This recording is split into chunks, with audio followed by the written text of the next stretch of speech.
The sky above the burned-out colony world of Zenthus 4 churned with gray ash and static charge clouds.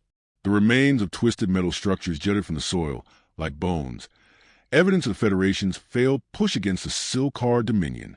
In the shadow of one such ruin, half buried beneath collapsed plating, lay a man, bloodied, breathing, and forgotten. Callum Riker exhaled a sharp breath through clenched teeth, blinking the grit from his only functional eye. His visor was cracked, the HUD flickering, cycling endlessly through diagnostics that read the same. Left arm, compromised. Ammo, low. Squad, offline. The pain was secondary now, dulled by adrenaline and anger. He had lain there for hours, unmoving, watching the ebb and flow of battle play out through a fractured glass of his helmet like some twisted theater. The last he heard from command had been a garbled transmission. Extraction point shift, fallback, ignore the human, then silence, then abandonment. He wasn't surprised. The Federation's alliance with Earth was built more on utility than respect. Humans were quick to adapt, inventive, tough, useful foot soldiers and specialists, but not equals, not in the eyes of the Arkan strategist or the Varnak command chain, and certainly not a Commander Tral, whose voice had laced every briefing with barely concealed contempt for Earth's feral tacticians. Callum had earned his reputation in the crater fields of Drayton Prime and the icy ridges of Talos 7, where he'd pulled off shots in hurricane-force winds and zero-G drift. He was a sniper in the truest sense, calm, calculating, deadly. Yet now, with plasma burns striping his flank and a leg pinned under twisted support beams, all his accolades counted for nothing. A static pop crackled in his comms, just enough to give him a flicker of situational awareness. Through his damaged scope, he watched Federation forces march obliviously across the valley below, a regiment of alien soldiers shimmering with energy shields and precision-drilled movements. Their march was bold, even arrogant, ignoring the rise of black-veined ridges to the east. That was a mistake. Callum adjusted his position slightly, pain flaring through his side. A Silkar forward unit crept along those ridges, cloaked beneath organic mesh plating. Their movements were subtle, but he knew what he was seeing. A flanking maneuver. The Federation troops were walking into an ambush, and none of their high command bastards would realize it until it was too late. He considered activating his emergency beacon, but he already knew it had been locked out. Non-essential human asset. They'd labeled him in the last operation log. Disposable. Fine. He reached for his rifle. Seraph 9, custom tuned with magnetic stabilizers and a carbon ceramic barrel. The moment his fingers wrapped around the grip, something in his chest settled. He was a broken man in a dying world, but with this weapon in his hand, he wasn't powerless. Not yet. A targeting ping lit up on the edge of his HUD. Enemy commander. Tall, insectoid, armor like obsidian glass veined with crimson light. The Silkar field general. One shot would break the chain of command. Two would cripple their shield generator. Three could collapse the entire ambush. He had 3 rounds left. He loaded the first with meticulous care, muttering under his breath. One breath, one trigger pull. The scope's lens aligned with the target, wind compensation spinning through the analog dials. He never trusted the auto-adjust. His breathing slowed. The world shrank. The noise faded. Nothing existed except the crosshairs, the wind, the slight twitch of the Silkar leader's movement. He fired. The recoil was slight, muted by the barrel dampeners. A beat later, the commander's head jerked sideways in a burst of violet ichor. The creature crumpled silently. No time to admire it. He loaded the second round. A massive shimmer began to pulse in the rear of the enemy formation, their mobile shield emitter. He aimed for its core, hidden beneath layers of reactor plating. The shot tore through them, puncturing the reactor node in a sizzling flash of collapsing energy. Shields across the field fizzled out. The third round went in without hesitation. He found the command crawler, a monstrous vehicle bristling with antennae and artillery. His scope adjusted slightly to track a reflective panel on its flank. He fired. The round ricocheted off the polished panel, banked hard, and struck the crawler's secondary core. A split second later, the vehicle erupted in a blue-white ball of searing light. 3 seconds. 3 shots. 3 kills. The enemy line faltered. The precision of the Silcar dissolved into confusion. Federation soldiers hesitated, watching the enemy formation unravel without warning. Murmurs filled the comms. Callum caught snippets through his fractured link. Did anyone authorize artillery? No signal. What the hell was that? I think it came from the ruins. He slumped back against the broken plating, letting out a breath that rattled in his chest. His vision swam, but he stayed conscious, if barely. Somewhere below, the tide of battle was changing because of him, because they had left behind a sniper they assumed had already died. They had ignored Earth's wounded weapon. But Earth didn't build fragile things. In the distance, the enemy withdrew, and on the edge of unconsciousness, Callum Riker smiled.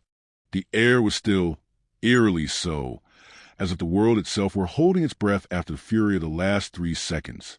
Smoke drifted upward from the gutted remains of the Silcar command crawler, casting a long, distorted shadow across the battlefield. The silence didn't last. Screams, shrieks, and chittering orders broke the quiet as the enemy ranks dissolved into chaos. In the ruins above, Callum Riker remained motionless, rifle balanced across his lap, the smoking barrel cooling in the wind. He listened, not just to sound, but to movement, to tension, to the shape of panic. The Silcar were floundering. Their coordination had vanished with the death of their commander. What moments earlier had been a meticulous assault had become disjointed and reactive. They didn't know where the shots had come from, and that ignorance bred fear. Callum forced himself to sit up straighter, wincing as pain lanced through his ribs. His hands moved with automatic precision, ejecting the spent magazine and checking the final reserve. 1 round. 1 clean brass casing, kissed by oil and copper light. He didn't load it. Not yet. The field below had changed, but it hadn't ended. Across the valley, the Federation's line hesitated. He could see them. The Arkan stormtroopers with their crystalline armor, the Varnak heavy infantry shifting in their powered exosuits. For all their technological prowess, they hadn't fired a shot since the crawler exploded. Their formations wavered, uncertain whether to advance or pull back. Cowards with calculators for instincts. He toggled the zoom on his cracked scope, panning across the disarray. His HUD kept blinking, unauthorized fire detected, in crimson text, but he ignored it. His breathing was shallower now, but his mind remained sharp. Somewhere in the confusion, he spotted a signal flare arcing into the sky, a Silcar distress beacon. Reinforcements. That was their backup plan. The Silcar weren't retreating to regroup. They were retreating to bait.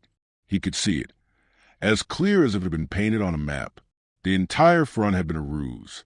The real offensive would come from a ravine east of the crawler wreckage, a narrow defile where a secondary unit was already slithering into position. If they breached the Federation's left flank, the entire platoon would be encircled and crushed. And still, no one saw it. Callum adjusted the dial on his scope, slowing his breath. He wasn't supposed to be alive. He wasn't supposed to still be fighting. And yet, he was the only one seeing clearly through the fog of arrogance. He activated a channel override, tapping into the broad-spectrum broadcast. The comm snapped with static before a voice cut through. This is Corporal Callum Riker, active sniper designation Echo 7-1. Confirmed Silcar ambush unit approaching from the East Ravine. Recommend immediate repositioning of artillery assets. There was a beat of silence, then the inevitable reply, Corporal Riker? The voice was clipped mechanical. Arkan, you were marked Kiad 0400 hours. Identity cannot be verified. Callum cut the transmission. He didn't need verification. He needed results. He slid the last round into the chamber. It clicked with a clean, lethal finality. The weapon felt heavier now, not from weight, but from consequence. He adjusted the sight again, tracking the lead Silcar advance officer in the ravine, a tall figure cloaked in adaptive camouflage, directing units into pincer formation. The creature moved with subtle arrogance, unaware of the eyes fixed on it from hundreds of meters away. Callum aligned the shot. A long inhale, a pause, a soft exhale.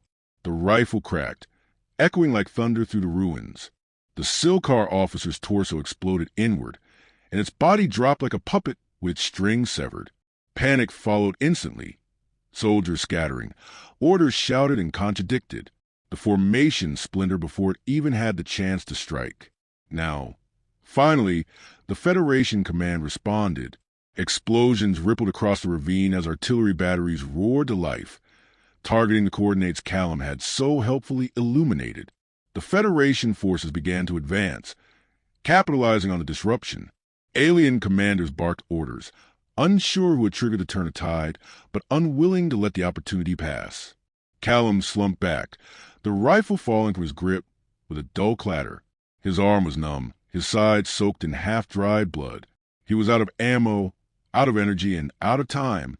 A low-pitched hum rose in the distance, the sound of a dropship, fast and sleek, descending through the haze. He didn't flinch. If it was enemy, so be it. If it was friend, it was far too late to matter. His comm crackled again, this time with a different voice, calm, crisp, and unmistakably human. Sniper Echo 7-1, this is a Daggerfall. We've got eyes on your position. Hold tight. Med evac en route.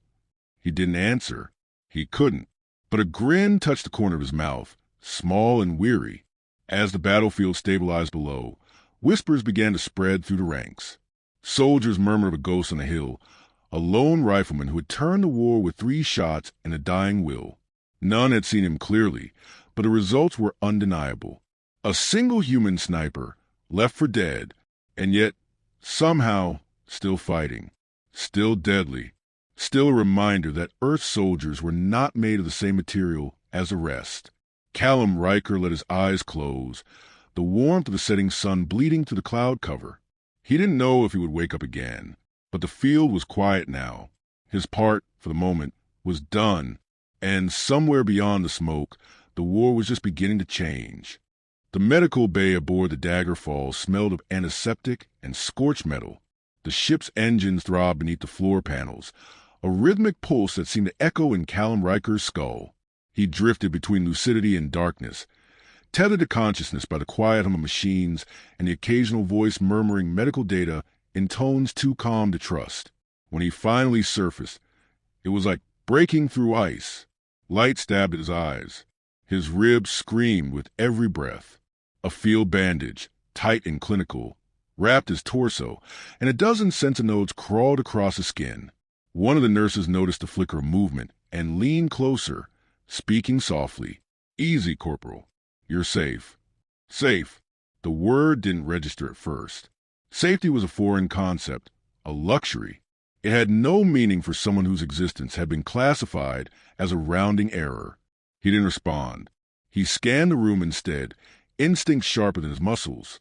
The medbay was sterile, windowless, and guarded. 2 Varnak security officers stood near the door, armor polished, weapons powered down but ready. Not standard procedure for a wounded sniper. He wasn't just a patient. He was a subject of interest. The door hissed open, and an Arkan officer entered, tall, silver-skinned, with smooth facial plates that reflected the overhead lights.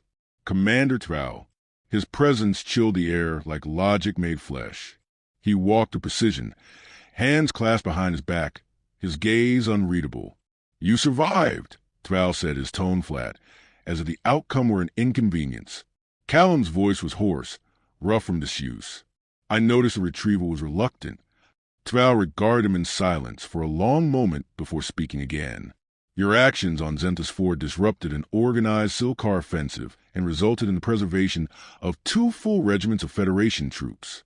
Intelligence analysis confirms the elimination of 3 high-value enemy assets in a 6-second window.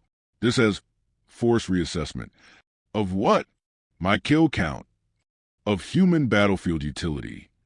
Callum laughed, but it came out as a cough. He winced, then fixed Trow with a tired stare. "So I've upgraded from expendable to marginally useful?" "Your tone is emotional. It's the part where you left me to die. Hard to stay neutral after that." Trow blinked slowly. It was the Arkan version of discomfort. "You were presumed deceased after a comms blackout and biometric flatline. Protocol required prioritizing active units." Callum didn't answer. He'd heard excuses before.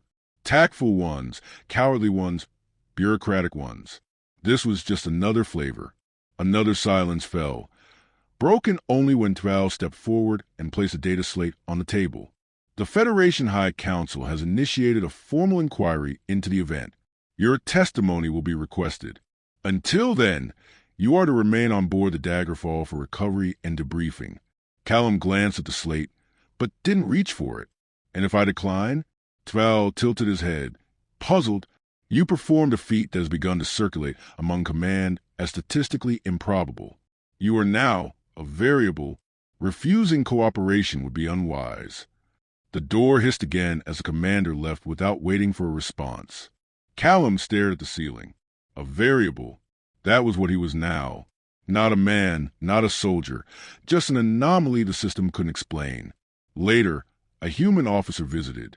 Lieutenant Sarah Mallon, someone he remembered from a previous campaign on Talos 7. She didn't waste time with pleasantries. They're rewriting protocols, she said, pulling up a chair beside his bed. They can't admit they left you behind, but they also can't ignore what you did. So now they're spinning it. Let me guess, Callum murmured. Lone sniper heroics. Great sacrifice. Glorious victory. Close, she replied. They're calling it unsanctioned precision engagement by surviving operative. Still trying to decide if that's commendable or insubordinate. He smirked. Depends on how much paperwork it generates. She chuckled, but her smile faded quickly. Some of the brass are scared, Callum. Not of you specifically, of what it means. You proved something they didn't want to be true. That their systems aren't perfect? That humans don't need to be managed to be effective. That stuck with him. It echoed even after she left.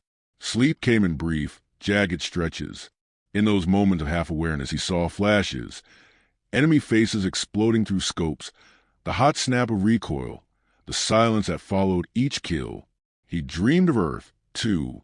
Of the sniper academy buried deep in the Appalachians, where storms were part of the curriculum and wind was a language of death.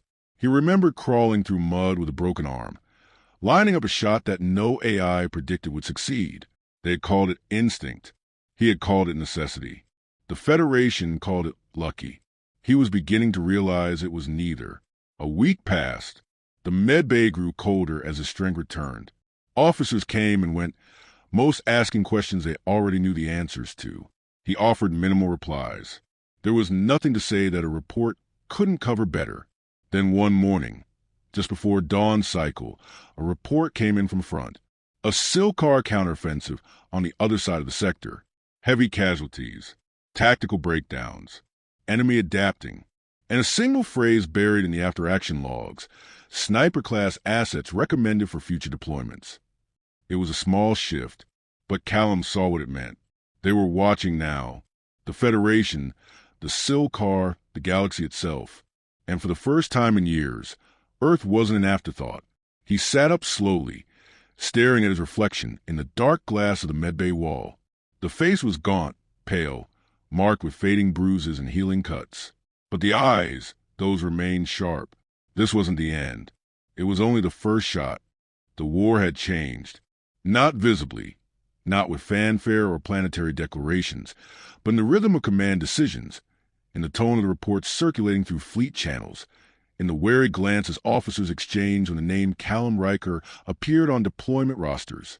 He had become a myth faster than a man could heal. The Federation didn't officially acknowledge his influence, but their strategy had begun to bend around it. Now, he stood alone on the hangar deck of the Daggerfall, fully recovered, armored, and armed. His new rifle, custom calibrated, human modified, rested against his shoulder like a trusted companion. There were no cheers, no medals, only silence and purpose. Orders? He asked, voice even. Lieutenant Mallon handed him a slate. Her expression was unreadable. Deep insertion, uncharted system, recon and interdiction, high risk. Command thinks the Silcar are prepping a shadow facility. Solo op. They don't trust a unit not to get in the way. He nodded, unsurprised. They say that they don't have to. He glanced over the mission details. Encrypted drop coordinates. Exfil window unknown. Support minimal. The kind of assignment no one volunteered for. The kind of job they gave to anomalies. They want me to disappear again, he muttered. They want results, she replied. They don't care about the cost. That at least was honest. She hesitated before adding, "This isn't like last time. You won't be just hitting a forward outpost. The data suggests this might be a command hub. If you're discovered, there won't be any evac." He locked eyes with her. "Then I won't be discovered." Malin didn't smile, but her voice softened slightly. "You're not a ghost, Riker. Don't let them turn you into one." He didn't answer. There was no room for sentiment in the vacuum of war. Instead, he turned and walked toward the waiting dropship, boots clanging on the steel floor. The vessel's side hatch yawned open like a metallic throat. Inside, the dim red light felt almost familiar. The ride through slipspace was brief and silent. He went over the plan again and again in his mind, filtering through contingencies, memorizing terrain scans. The target world was a gray rock with a poisoned sky and subterranean architecture. No atmosphere to breathe, no natural cover, but he'd adapted to worse. Upon arrival, the dropship didn't land. It decelerated briefly, lowered its ramp, and let gravity do the rest. Callum dropped. The impact jarred his bones, but he rolled with practiced efficiency, coming up on one knee, rifle already raised. Nothing moved. The landscape was ash and jagged stone, the sky a swirling smear of clouds and electrical static. He was 5 clicks from the nearest confirmed structure, far enough to avoid detection, close enough to strike. He moved like a shadow, low and deliberate, watching for sentries, motion sensors, drones. The Silcar were meticulous, but Callum was patient. He reached the outer perimeter by nightfall. If a planet without a sun could have such a thing. Through his scope, he saw the facility, a monolith of obsidian metal embedded into ground, pulsing faintly with internal heat. Guard towers bristled with plasma lances. Patrols moved in disciplined patterns. No obvious blind spots. He studied it for hours, counting steps, timing rotations, mapping possible lines of entry. He would need more than just precision to breach it. He would need misdirection. From his pack, he removed a charge, compact, silent, and uniquely illegal, one of the few gifts he'd kept from Earth's black armory. With careful hands, he set the timer and crawled to the far ridge, positioning it beneath a cluster of boulders. When it blew, quietly but with seismic grace, the base responded exactly as predicted. Squads diverted westward, sensors reoriented, defenses stretched thin. He moved, slipping past automated sentries, scaling a maintenance conduit, and entering through a coolant vent barely wider than his shoulders. Every motion cost time. Every second inside multiplied the danger. But he moved with purpose. Inside, the air was dry and acrid, laced with the scent of alien coolant and ozone. The hallways were narrow, shaped for beings with backward-bent knees and slitted vision. He had to crouch, crawling between shafts and conduits, avoiding light, trusting instinct over sensors. Eventually, he reached the core, a vaulted chamber of humming data pillars and flickering consoles. At the center stood a figure, tall, armored, unmistakably Silcar. Not a commander, a strategist. This was no forward outpost. This was coordination itself. Callum raised a rifle, but before he fired, he noticed something. No guards. No alarms. The strategist wasn't speaking, wasn't typing, wasn't even aware. It was waiting. He paused, scanned again. Then he saw it, an uplink node broadcasting in tight band spectrum, feeding data not across the front, but beyond Federation space. This wasn't just a command center. It was a relay. He lowered the rifle, pulled his pack around, and activated the pulse breaker, a signal disruption tool designed to fry communication arrays without alerting enemy systems. As it charged, he rechecked his escape route, calculating margins he didn't have. The device beeped once, then twice. Then the lights turned red. Motion sensors had recalibrated. The system had seen him. No time. He triggered the pulse breaker. The base shuddered as waves of static ripped through its infrastructure. The strategist snapped awake, shrieking as consoles exploded around it. Callum fired once, twice, headshots precise. The figure collapsed, twitching, but the base was already responding. Steel doors slammed shut. Sirens wailed. He bolted for the vent shaft, ducking plasma fire and bounding over debris. His rifle clattered empty. He dropped it. Running was all that remained. He barely reached the outer ridge when the secondary charges detonated, burying the facility beneath a mountain of rock and flame. The relay was gone, the link severed, and somewhere, behind 100 front lines, a Silcar invasion fleet would now hesitate. Callum fell to one knee, coughing in his helmet. His oxygen reserve blinked low. No evac, no signal, no Federation patrols within range. But he smiled. Even here, at the edge of the known galaxy, a sniper from Earth had tipped the scale again. Alone, unwanted, but undeniable. Above him, a feint had streaked across the sky. Too distant to be a rescue, but not too far to mean hope. Callum Riker exhaled slowly, shoulders easing. The galaxy was vast, but so was the reach of one human will.